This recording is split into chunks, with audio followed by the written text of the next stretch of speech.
Sir చాలా సందర్భాల్లో banks నుంచి లోన్స్ ఎక్వైర్ చేసి మామూలుగా ఇల్లులు కానీ అపార్ట్మెంట్స్ కానీ కొనుక్కుంటూ ఉంటారు ఫ్లాట్స్.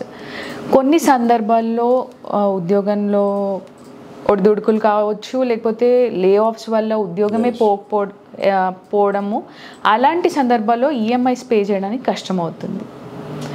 వీళ్ళేమో బ్యాంక్ నుంచి లోన్ ఎక్వైర్ చేస్తుంటారు.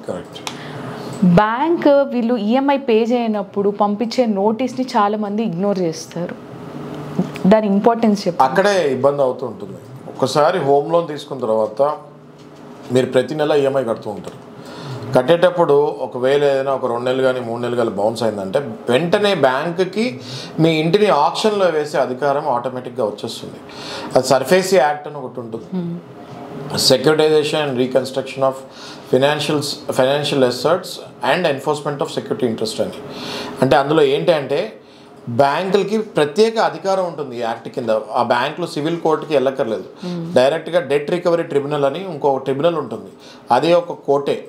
ఆ సివిల్ కోర్టులా కాకుండా ఓన్లీ లోన్స్ గురించి 20 లక్షలు పైబడి ఎవరైతే లోన్ తీసుకుంటారో వాళ్ళ గురించి ఈ యాక్ట్, ఈ కోర్టు క్రియేట్ చేస్తారు.